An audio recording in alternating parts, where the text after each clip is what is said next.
How far can horror bend reality before it reveals something true?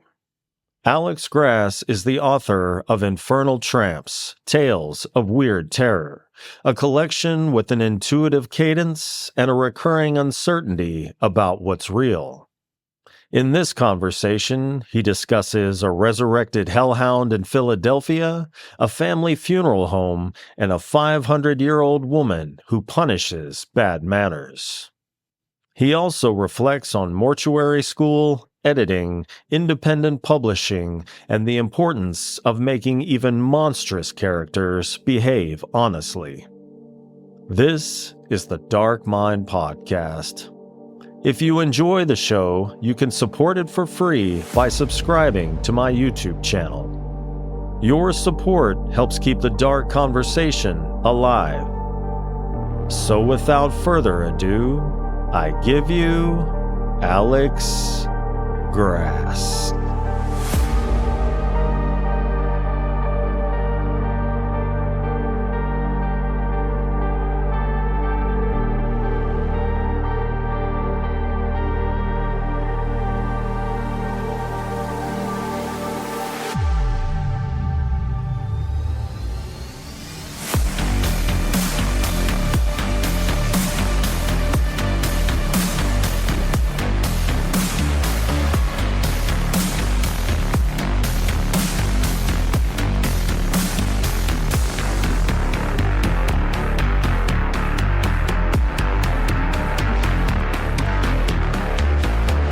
Alex, welcome to the show.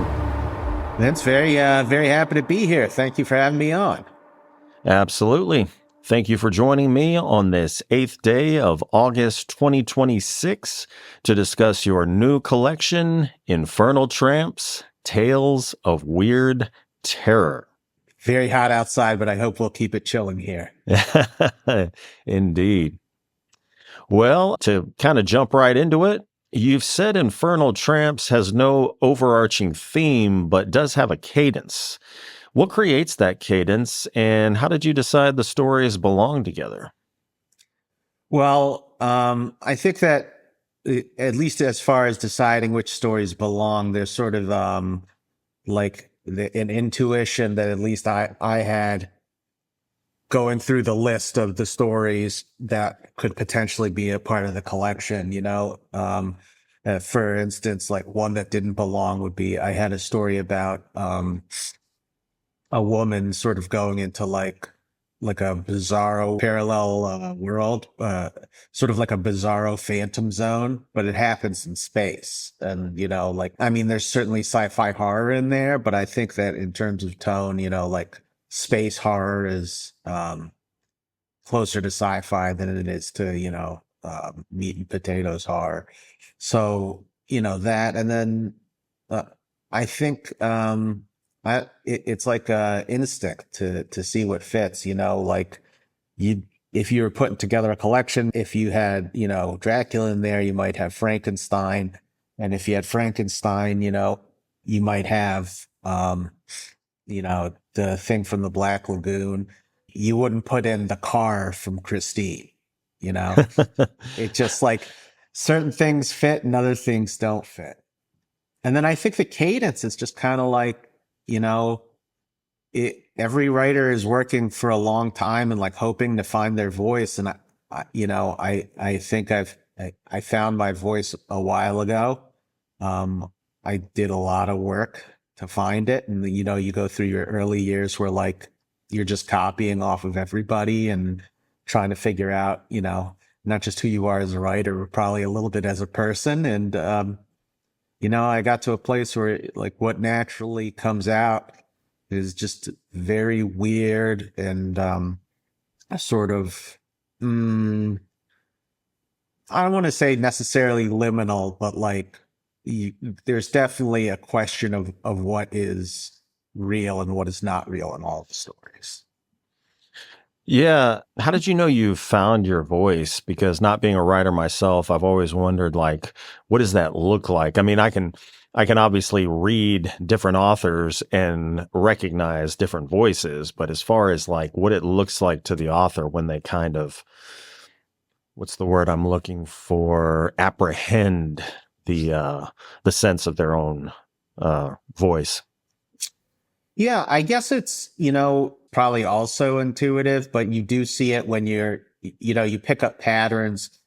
It's like, it's kind of like you go through your day, you wake up, you make your coffee, and then you're doing it for 20 years and you notice that there are things you do. If you're the type of person who like forgets their car keys every morning, there's like that. If you're the type of person to like, on the drive to work, you call, your brother and you talk for 5 minutes.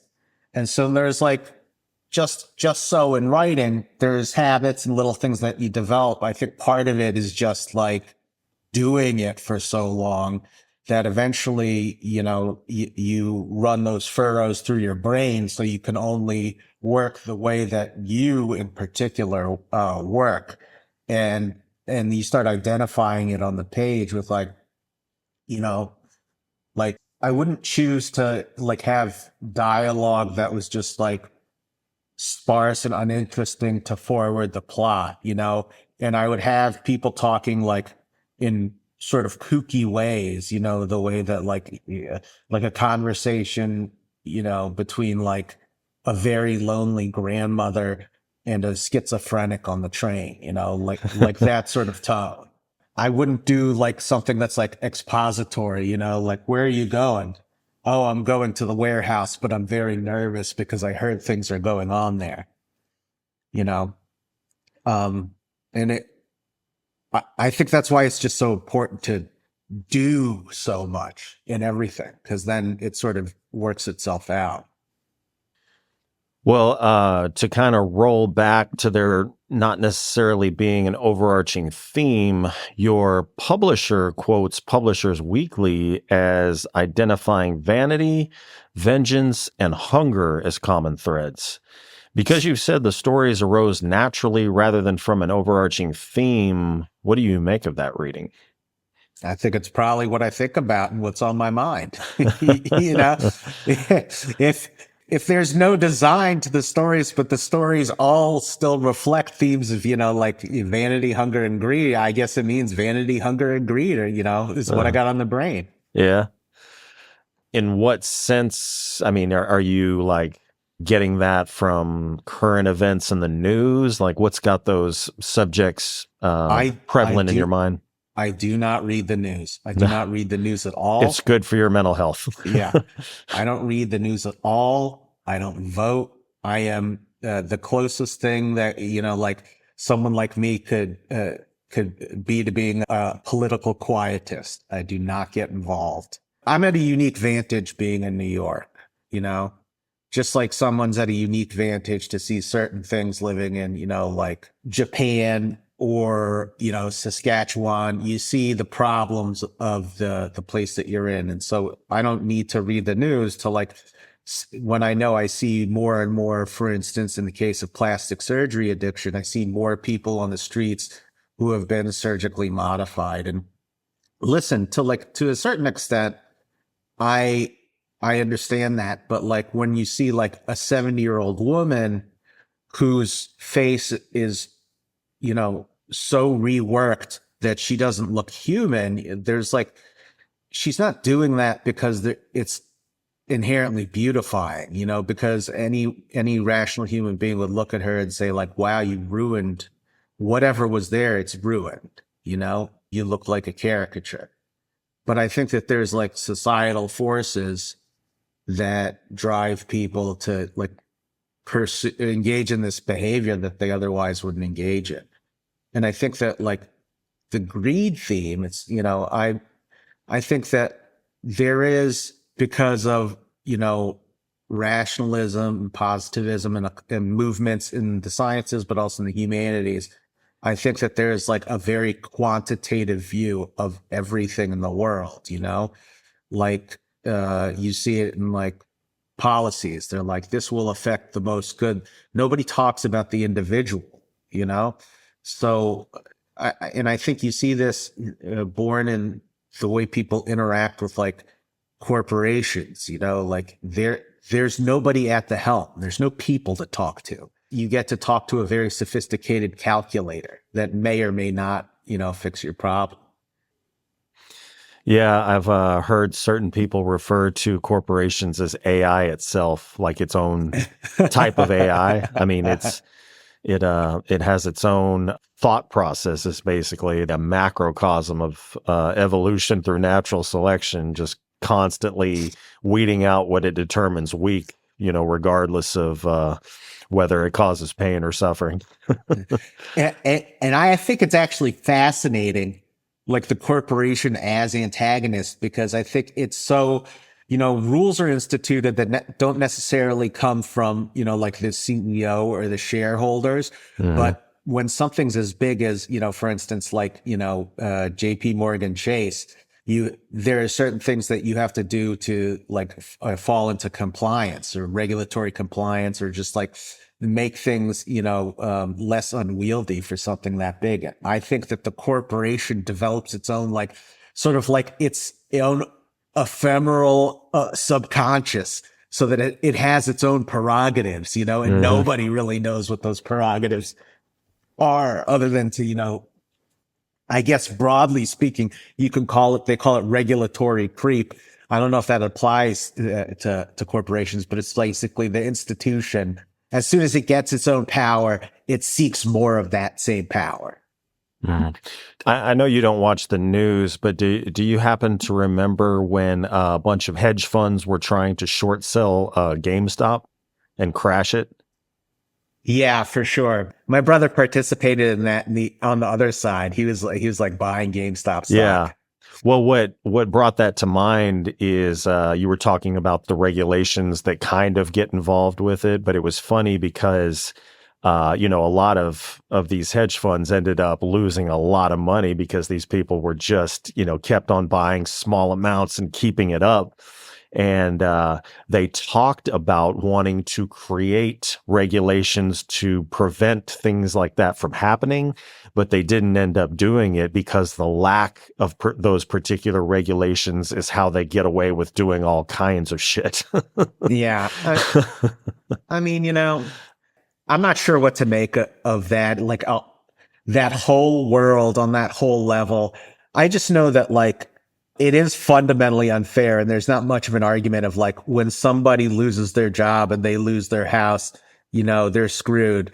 But like when a place where like everybody makes $1 million a year starts to go under, the government pays for it to stay open. Like it's so self-evidently unfair. Yeah. I was talking to my wife the other day. She works for a city, and she works in the human resources department. I was like, have you ever thought about how cold-blooded that term is, human resources? Yeah. Like we're just objects. Like we need some more humans over here. like in Soylent Green, instead of Soylent Green as people, Soylent Green is human resources. Human sustenance. Yeah, exactly. Well, speaking to what we were talking about earlier, shifting from your voice to language itself, several readers described the untranslated German passages as disruptive or frustrating. What role do those passages play, and how do you interpret that reader reaction? I've heard plenty of it. I've heard it, but at this point, it's like, I got it, guys. I got it. I think I was biased because, a lot of the times when I read something, I've read a lot of things where the language has been inaccessible. For instance, like the made up language in Lovecraftian stories, Lovecraft himself, but like really, I read Lovecraft's descendants like Robert Bloch and Frank Belknap Long.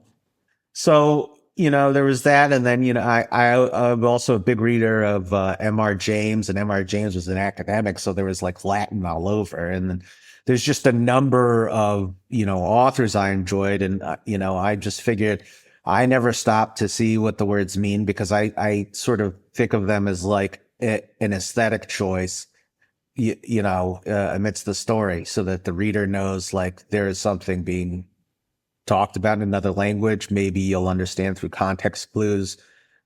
Maybe not, but it's sort of like in a horror movie, you hear like a dissonant static buzzing or, like words whispered that you can't make out. I think I thought of it as part of the background.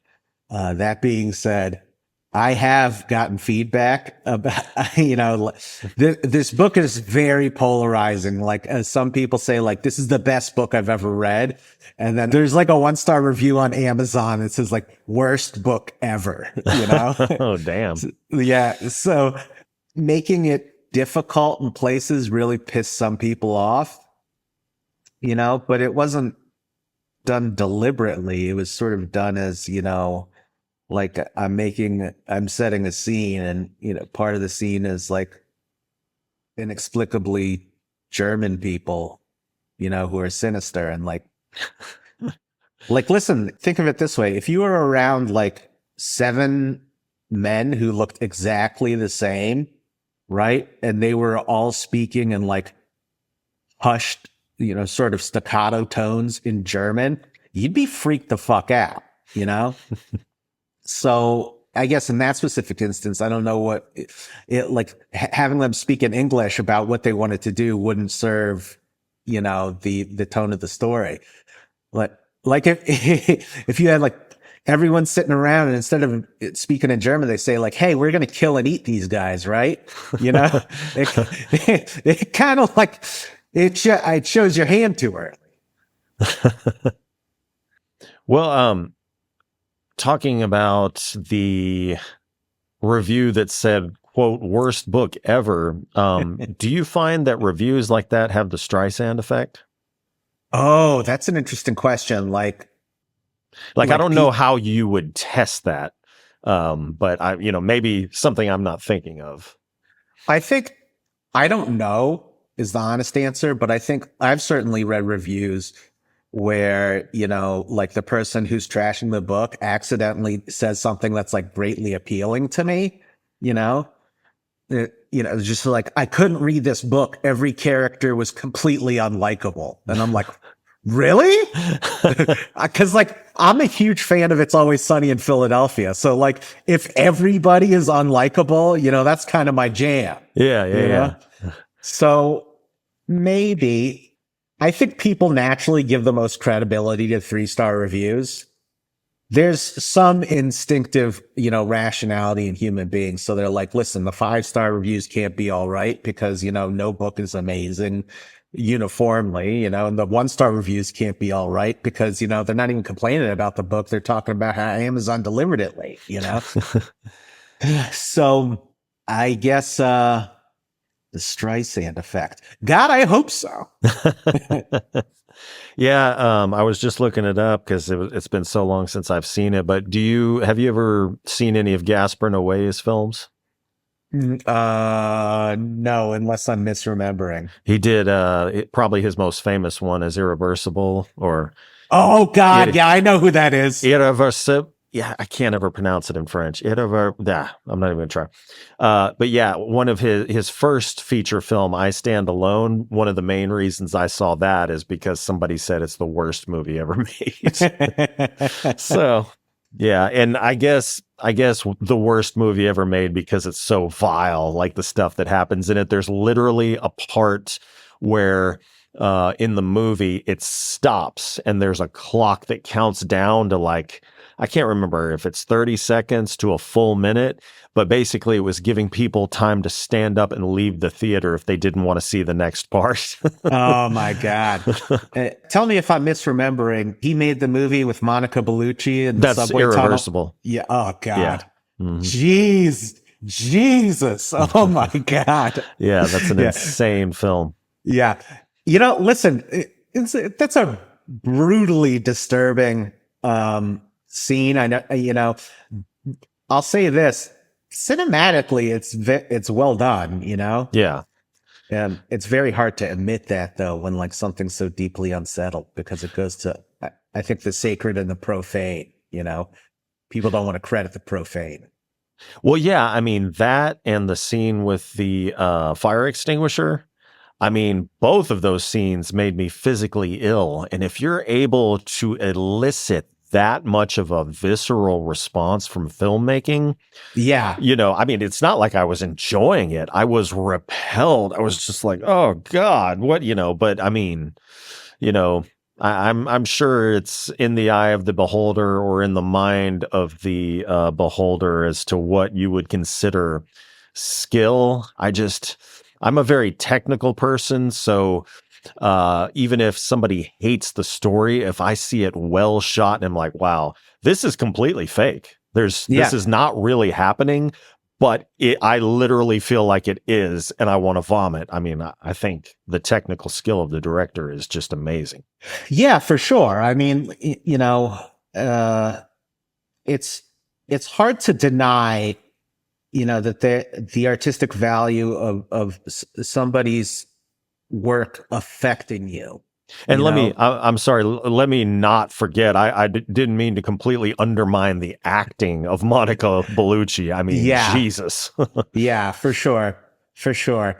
I would not do a part like that. I just I'm comfortable writing about heinous things, but I feel like, I don't know how many times they did that take. Or you know how long that take was? The one continuous shot? No. 9 minutes. Oh God. Oh God. Yeah. 9 minutes. I can't imagine. I cannot imagine, and think I don't know if she was dating somebody at the time. She was married to Vincent Cassel, however you pronounce his last name. The guy she was in the film with. Oh, okay. Well, yeah, they were married at the time. I listen. Everybody's got their own domestic ecosystem. I'm just saying, if my wife came to me and said, I'm going to film this kind of scene, I'd be like, no way. Well, I mean, they're not together anymore, so. Yeah, who knows? Yeah. Anyway, well, circling back to the book, speaking of the tagline to your book, Tales of Weird Terror. Your story, The Golden Mile, transforms Philadelphia into a city worshiping a dead dog. What made Philadelphia the right setting for that particular form of collective madness?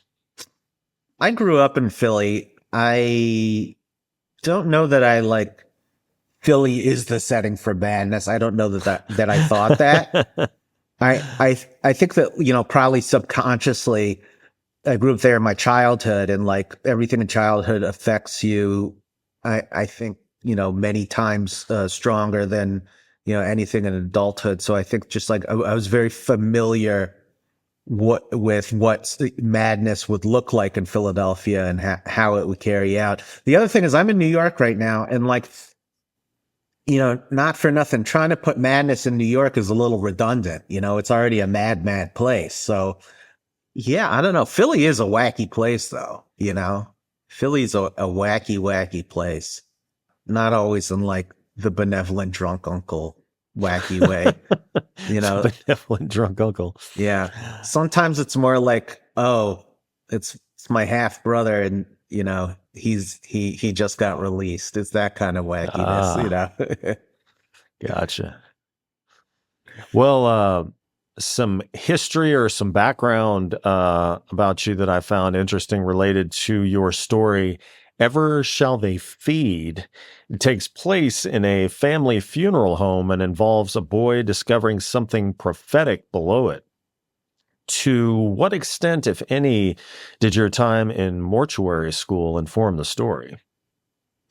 Well, I think just familiarity, I felt more confident writing about, something that I knew about, I mean, listen, not I know, I'm not an expert on real life resurrected dogs making cities go insane. So obviously this isn't a consistently applied rule, but I know, what a cold room looks like, and I know what a body looks like. And I know the day to day of a mortician, because even though I was in mortuary school, many of the people who were there had been working at funeral homes for like 10, 15 years, and they were just going to be certified so that they could run their own.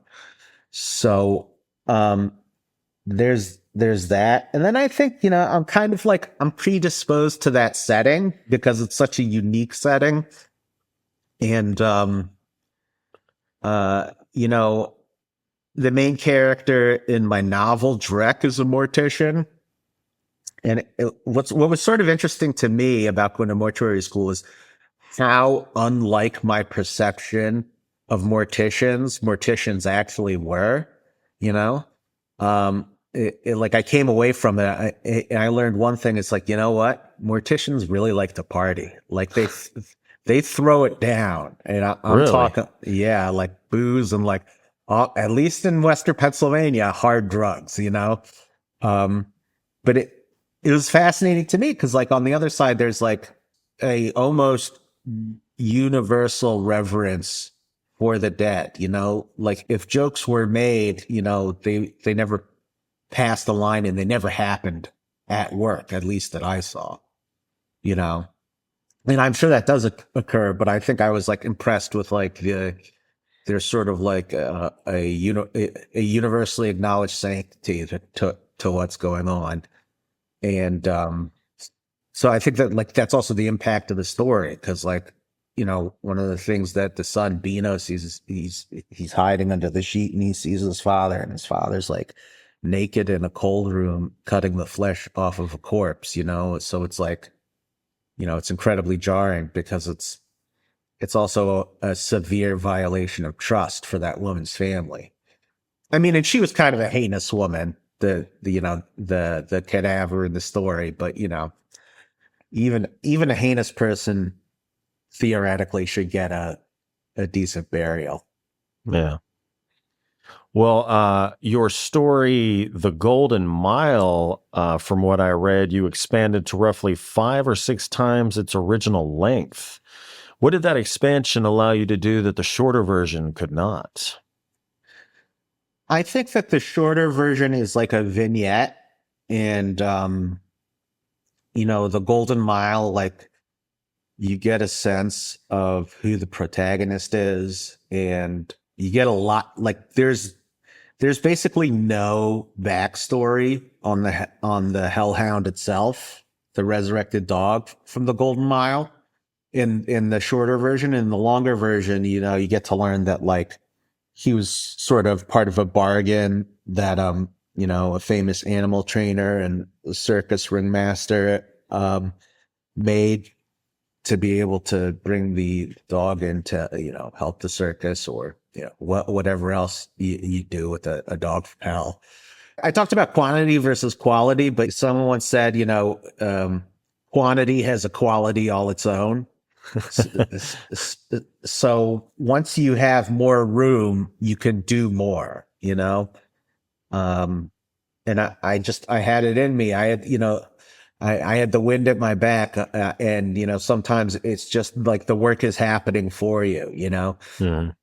Even though, I mean, listen, the story, when I expanded it, it was like really basically writing itself. The editing afterwards is just like, that's a slog. Can imagine.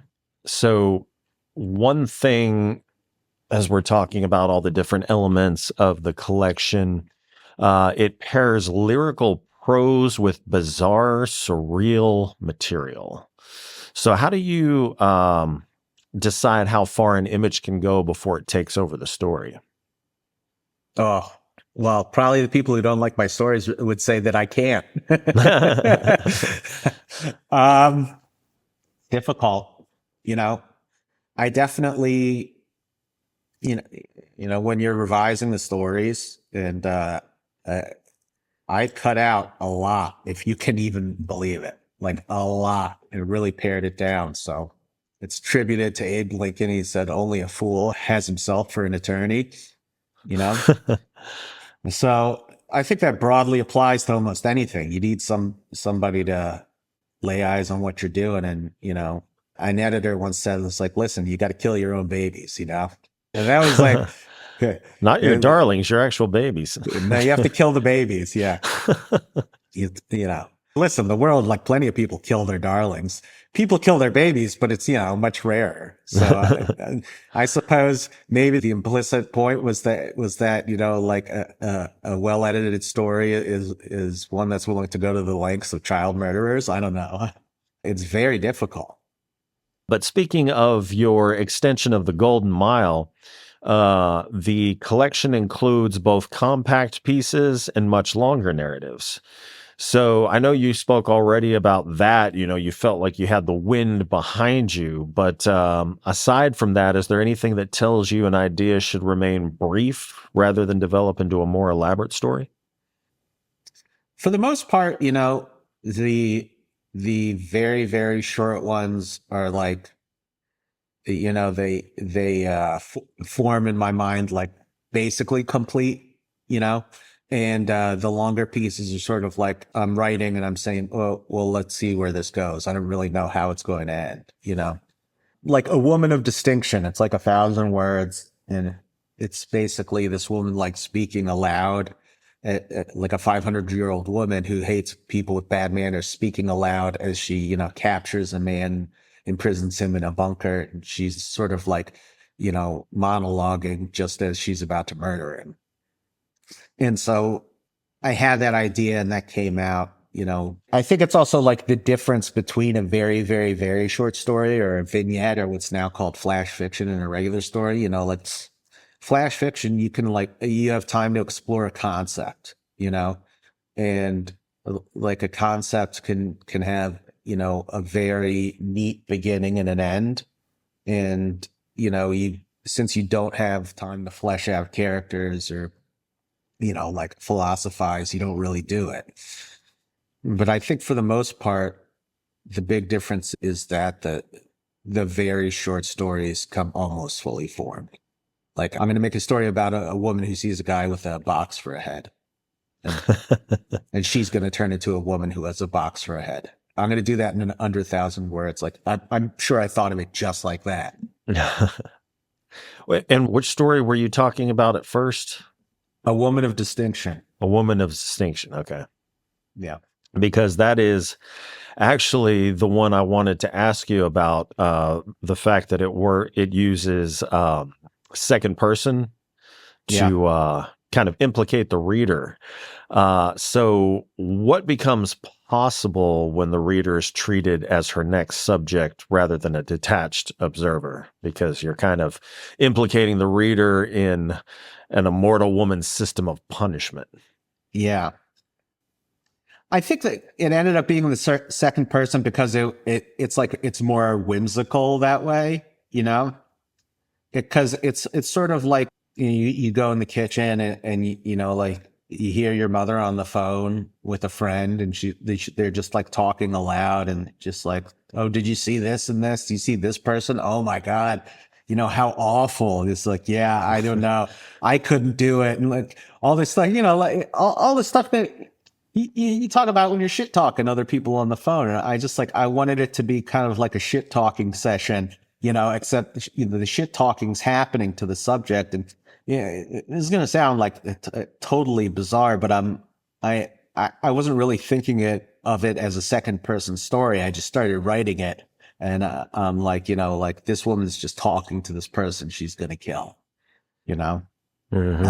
because interestingly, like I really do not care for second person stories for the most part. I think that like there has to be an extraordinary, need for it to be in second person. Otherwise, like always first or third serves better. But, I don't have to follow my own rules. I'm 40 years old. I can eat a whole sleeve of cookies if I want, Like, but it'll affect you differently than it would when you were in your 20s. Oh my God. Oh my God. You are not kidding. Holy moly. I'm like my body makes sounds. I'm sitting still. My body makes sounds. Yeah. When you're in your 20s, you're like sugar and you like want to go to the gym. In your 40s, you're like, I got to take a nap. Yeah, exactly. Like when you're 20s, like the number of times I drank too much whiskey and then woke up the next day to go to work in my 20s is like unbelievable. You know? still drunk from the night before, basically. Yeah, exactly. Now I eat a bad sandwich and I'm like out of commission for 3 days, you know? Yeah. Yeah.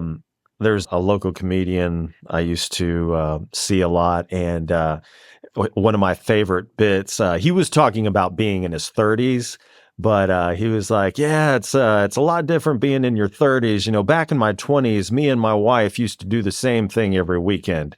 We'd go out and get drunk, and then we'd come home and have sex. Now that I'm in my 30s, we either do one or the other. And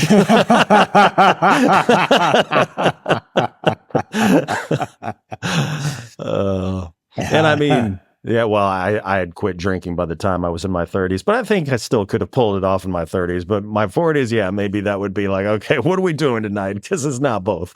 Yeah, for sure.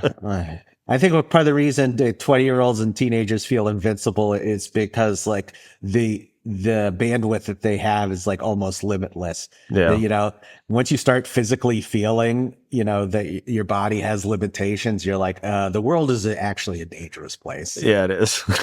It's like I could like not walk away from something. Yeah, exactly. Yeah.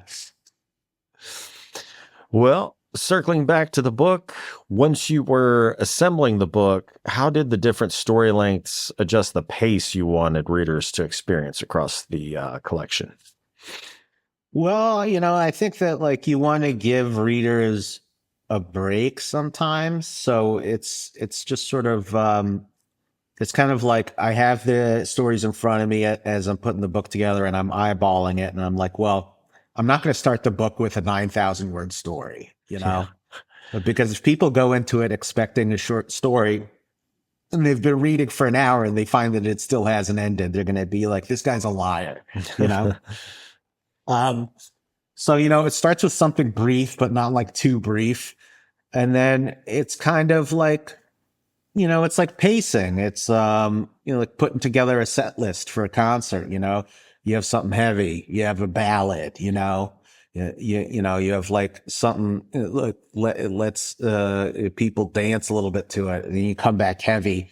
And then, you know, you sew it all up together with like you just throw down at the end, you know, you just like, you got the monster with some of the weirdest shit in it and, you know, and it's longer, but it's kind of about like earning credibility with the reader, you know, to the degree that it can be achieved with any reader, you know, but,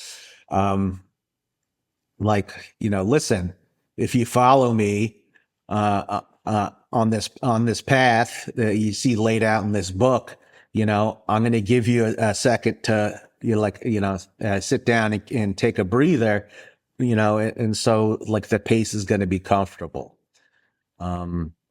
And like basically it's almost as simple as saying, you know, like, well, you know, the shortest stories break up the longer ones. And to some degree, even though they're so different, they have to lead one into the other, you know, like you can't have, I guess, or things that are too similar couldn't be together, even if they're different in lengths. Like you couldn't have two stories about a clown in a row, even if one was 500 words and the other was 5,000 words. Mm-hmm. Well, two stories appeared in Maudlin House and Gorko Gazette before the collection was released. How did seeing those pieces published independently affect their place in the finished book? I'm not sure they did. I guess to the degree that like I had to double check that it had been 6 months before they appeared, you know. I think that I mean, you know, it's nice because it's validating. So, you know, someone's willing to like read your work and, you know, go through the trouble of putting it on their online magazine. They don't think that, you know, you're embarrassing them by publishing what you've written is pretty awesome. You know, like every writer I think knows about like, there's a couple of different resources like Submission Grinder and Duotrope and Chill Subs. And so, you know, you get to see like the sort of like the percentages of accepted work and rejected work. And so when you get into one that's like sort of harder to get into, it's very validating, you know? Mm-hmm. I don't know. I guess it's kind of like testing, like proof of concept, you know? Gotcha. Well, you've used your story, A Woman of Distinction, to explain the collection while identifying your story, The Golden Mile, as your favorite story. What makes one a useful introduction to the book and the other your favorite? A Woman of Distinction is just very accessible, you know? And The Golden Mile, I think, is like more a representation of where my head is at when I'm writing, you know? Woman of Distinction, like it is a cool concept, but it's not like a very, you know, Alex Grass typical concept. You know, like lots of people have written stories about, you know, very old people that seem like human beings, you know, killing somebody, you know. It could be Dracula, you know, it could be, you know, many different stories. But like The Golden Mile is like about a dog coming back from the dead, and like the dog's resurrection prompts banners that say like buy gold. You know, there's sort of like the theme of the story's partly inspired by when you go by those guys who are like, you know, how they're like flipping in the air, the signs that say buy gold, you know, and you see some and they get pretty good at the tricks, you know, with the placard. Mm-hmm. Yeah. So It's, human billboards, I think they're called. oh, is that what they're called? I think. Yeah. I've seen them in Vegas, like dressed up in like thick costumes in that desert heat. And I'm like, Oh, they God. could not possibly be paying you enough. They could not possibly. But, you know, I think one is accessible. A Woman of Distinction is accessible. And, the Golden Mile is batshit insane, you know, and it has the tropes of an Alex Grass story. Well, Kirkus reviews praise the collection's characterization. When a character faces a force they may not be able to overcome, how do you make their choices matter? Oh, God. That's really hard. Oh, my God. No pressure. Jeez. I guess I try to write, honestly. I guess I have a loyalty to the like who I think the characters are. And I really, if there's ever a case where I have an idea, like, oh, this character would, you know, like chuck a baseball through a window, you know, I have to. I guess I ask myself, you know, subconsciously whether or not they're the type of person to chuck a baseball through a window, you know. Or you know, like mutilate a body naked while still wearing penny loafers, you know, such as the case may be. You know, But when the mood strikes. when the mood strikes, exactly, you know, like listen, yeah, I don't call the tune, I just dance, right? It's a weird thing to say in a book that has like, you know, like spider legged human heads and, you know,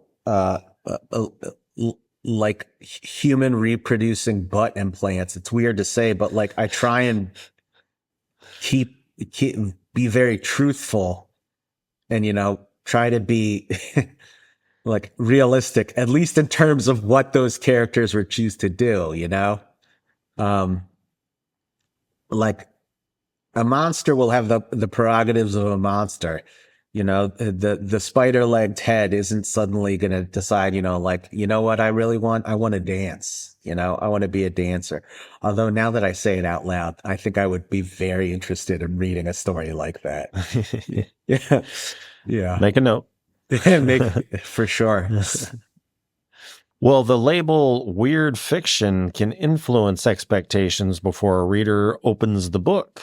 What does that label clarify about Infernal Tramps, and what does it obscure?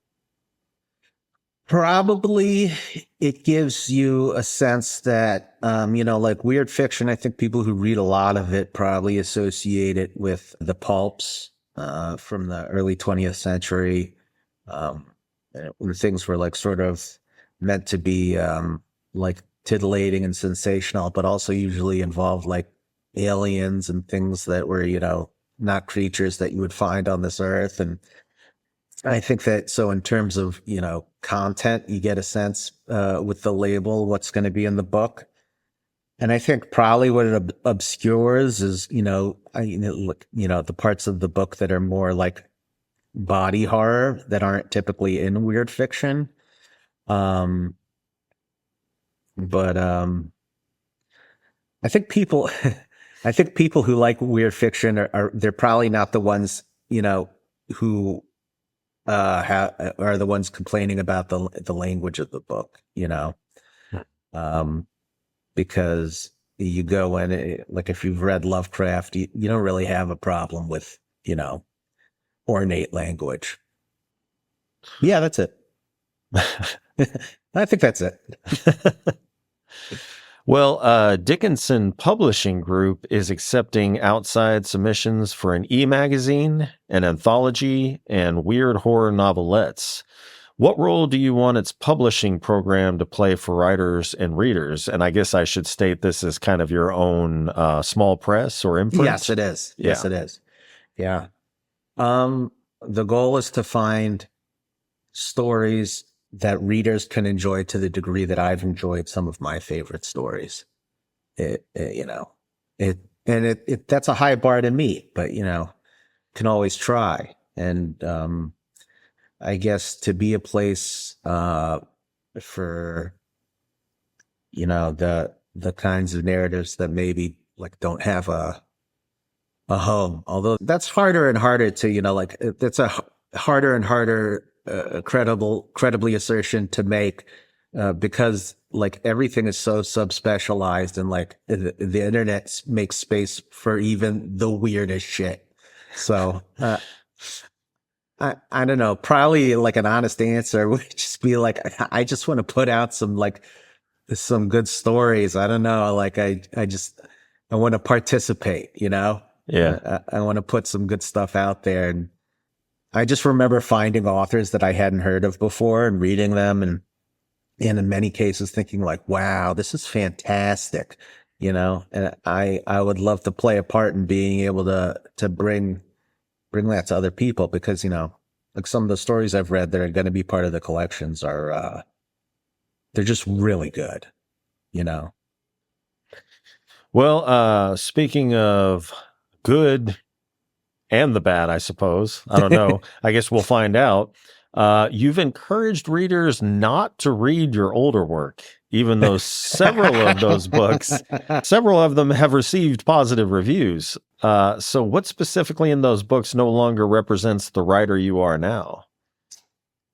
I don't know. I think every writer looks at their old work and they just cringe. Yeah. I think it's just it's a thing. It's like you're younger, you don't have the same grasp of language.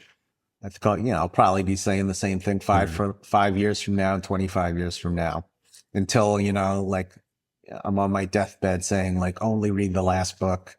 Everything else burns.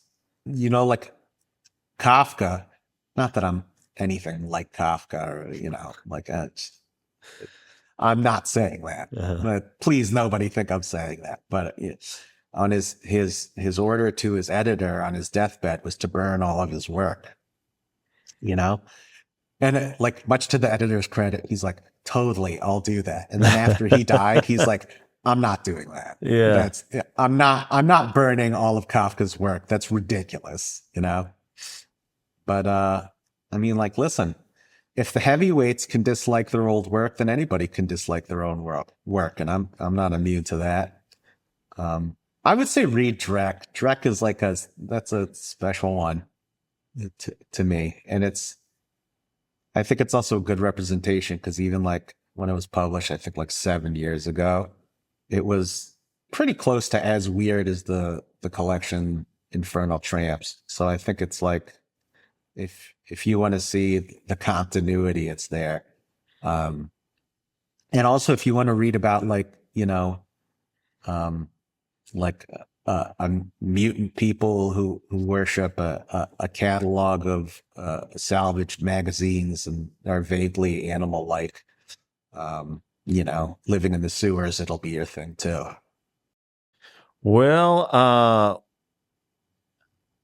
I was actually sitting here thinking I'm the same way with my podcast. Like I would probably cringe if I went 10 episodes back, which there's no reason to, I know objectively, but subconscious or subjectively, I could totally, and like going back 4 years, like back when I was doing audio only, I know the way I was, like my production skills, the way I was so into music, I would use music way too much. And I was very timid, like I wouldn't ask questions with any gusto. I'd like just stumble over my words. Do you think, is that what kind of, am I onto something?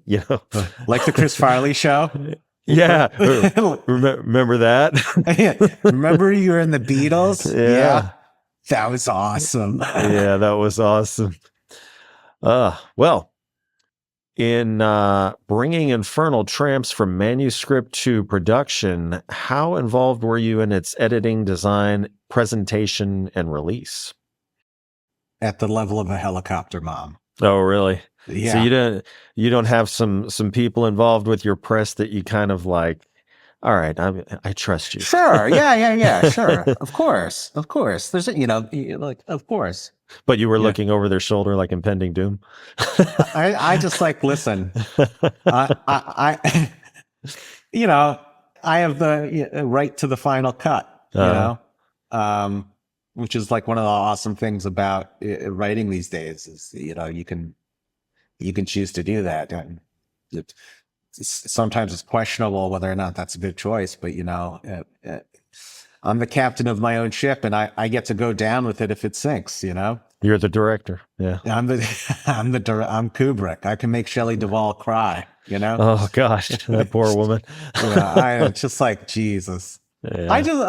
I get it from a creative standpoint for Kubrick, but I'm also like, I don't know. It seems like, how much quality would you be sacrificing if you just hadn't tormented that woman, Well, I mean, if she's a willing participant, it's fine, Yeah, for sure. I don't know. Was she? I can't even remember. Did she feel like she was being bullied into it and didn't have a choice? I don't know. It's a naughty question, Yeah. Yeah. KNOT, not naughty. It's. Okay. Oh, gotcha. When you're an actress and it's the 70s and the established director is telling you to do something, do you really have a choice? But then, there's the counter argument. It's like, well, you didn't need to be an actress. There's lots of jobs that aren't Hollywood actress. It's hard to answer. Yeah. One thing, William Friedkin, the man that directed The Exorcist, Ellen Burstyn, do you remember where Reagan kind of forces, I'm not going to get graphic, but kind of forces her into her and then throws her back and she shoots across the room? Yeah. Well, before that was a more controlled send-off, I suppose. She was doing the actual stunt, Ellen Burstyn, but he didn't think it was extreme enough. So he somehow altered the winch, I guess, that she was attached to that snatches her back. He like amped it up. So she ended up hurting her back due to that. Yeah. Yeah. It's pretty brutal back then. I don't know. I mean, like, to me, at the end of the day, like, these, like, my work is precious to me, but like, it's just stories, like nobody needs to get hurt. Of course, there is no winch system attached, to my, not even to my ebook, certainly not to the paperback, but, I don't know. Friedkin's kind of a wacky guy. Like, I remember some interview with him and he's like, yeah, like criminals are people too, like I have a convicted murderer babysit my children. And I'm like, well, you probably shouldn't. Yeah. I mean, at least it's not a pedophile. Yeah, exactly. Yeah. Maybe the murderer will protect him if somebody tries to break in. For sure. I guess like the argument to be made is like the murderer really, theoretically only wanted to murder one person, whereas a pedophile wants to pedophile for the rest of his life. Yeah. One aspect in your history that I found very interesting was you left law school during your final semester, and you've described your mother as initially reacting strongly, That wasn't your quote. That's just me kind of air quoting. I was trying to find some sanitized language to use, basically. That's an almost neutral way of putting it. Yeah. But now she displays your books. So how has that change in the response influenced the way you view the decision you made? Well, I'm a stubborn guy. So when I made the choice, there was not anything anyone could say or do, to stop me from doing it. But, I have a good relationship with my mom. I'm a nice Jewish boy. I love my mom, So I could just imagine someone saying to me, not unreasonably, you're going to make your mother have a stroke, and thank God she did not. But it's kind of it's coming full circle, or I guess it's like dipping low away from the peak of, I don't want to say our relationship, but our understanding of one another's lives. And so, once there was some validation from the sort of, quarters that she was familiar with, even not reading horror, my mother is still a reader. So once you see stuff in Kirkus and, Publishers Weekly and you see it's hitting the charts on Amazon, I think she understood. It's he's not screwing around. He's really doing this, the world has enough lawyers, I think. The market is saturated. And I think that, the world's not suffering for people who will litigate. Yeah. Yeah, I guess, well, never mind. Anyway. Oh, no, you can't do that. Now you have to say Well, no, I was just thinking, I was I think I understand your response to my talking about getting a ticket and not wanting to utilize a lawyer. I was oh, he's thinking in terms that he's thinking on a level that I'm possibly very ignorant of. And he's very in the know on. I mean, I could tell you a million, I don't know. For whatever credibility you or your audience are willing to grant me, let me tell you this. If you're going to make any decision, get a lawyer. Yeah. Get a lawyer.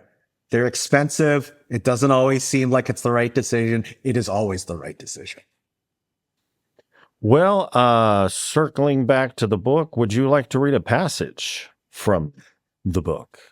I would love to read a story, and we've been talking about it, so I'll read a little bit of A Woman of Distinction, which Absolutely. is just short enough. I think maybe I could even read the whole thing, but you interrupt me for timing. All right. Do I kill often? No, not often. Stop touching that window. It doesn't open, and it doesn't even go anywhere. I don't need to kill often, and I don't do things I don't need to do unless I'm paid to. Once every 2 months is enough. Killing once every 2 months works just fine for me. You can stop crying, the walls are soundproofed. 6 slayings per annum is sufficient to regenerate my dying cells, purge the cancerous ones, slow off aging flesh, and then I'm young again. Well, physically.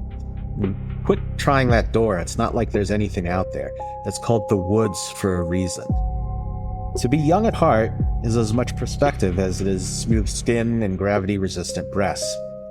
It's very nice that you want to apologize now, but you'll forgive me, given the circumstances, if I don't credit your apology as genuine. And no, I won't be letting you go. If you get the same answer over and over, why keep asking the same question? To be young at heart would require that I regather the suppositions of my youth. But at 500 years old, it's a bit too late for that. The world I was born into was a very different place. I grew up in the Rhineland at the dawn of the 16th century. Malleus Maleficarum was at the top of the bestseller list, and people thought Jews controlled the weather. Okay, so in some ways, not much has changed. Dowries still included livestock. Marriage still included dowries. I set out tea and cookies on that table bolted to the floor, but if you have any other reasonable last requests, I'll consider them. Remember that the operative word is reasonable. And I can't roll back time any more than I can turn into a hamster. Yes, I know it's very good tea. No, I don't want to see a picture of your mother. You must believe me, and I mean this, really I do, that I don't enjoy killing. But if I'm supposed to finish the book I've been writing for the last 200 years, I must tend to my nutrition. One can't draw blood from a stone. Why feed you? Well, I'm just being a good hostess. Just because I'm going to kill you doesn't mean I forget my manners. What's the book about? Well, it's what you might call conduct literature. Think of a modern version of Tannhauser's Book of Manners or Book of the Civilized Man by Daniel Beckhuiz. You see, I've spent a half millennium dealing with snotty little shits like you, chuckle fucks who like to spill beer on my cocktail dress and laugh about it with their friends like a couple of imbecilic donkeys. And it's high time for re-educating the vulgarians, the hooligans, the Philistines. Think how much longer your life would be if you've been forewarned that gentlemanliness can safeguard your physical safety. The name of the book? I think I'm going to call it How Being Rude Can Get You Killed. I'd let you read it, but you won't be around. Yes, you're going in the book.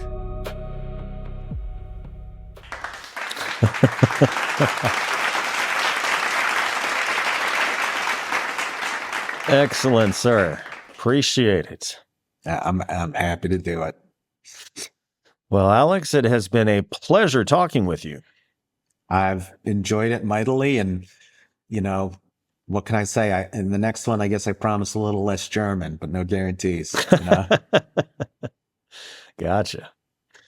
Well, as we bring the show to a close, is there anything you'd like to plug, reiterate, or let your readers know about?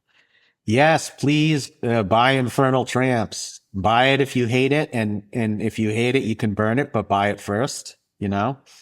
The paper is eminently suitable for a garbage fire, you know, if that's your plan. And also, if you want to read it and enjoy it, I that gets my endorsement. What can I say? You find it at Amazon, you find it at Barnes and Noble. I even saw it up at Target. And if you want more information about the book, you can go to infernaltramps.com. Awesome. And if you do hate it, make sure you say you hate it on Goodreads so we get the Streisand effect. Please feel free to trash it. I encourage you to, and take pictures of the burning. All publicity is good publicity, so I hear. Yeah, there's no such thing as bad press, indeed. Yeah. All right. Well, listeners at home, all links are in the description. And Alex, thank you again for joining me. Thanks for having me on. And thank you to everyone who tuned in. If you enjoyed today's episode, please be sure to like, share, and subscribe to my YouTube channel. Be sure to tune in next Tuesday for a new episode featuring the best and brightest authors and filmmakers of dark literature and film. So until then, stay healthy, stay sane, and as always, thank you for listening. See you next time.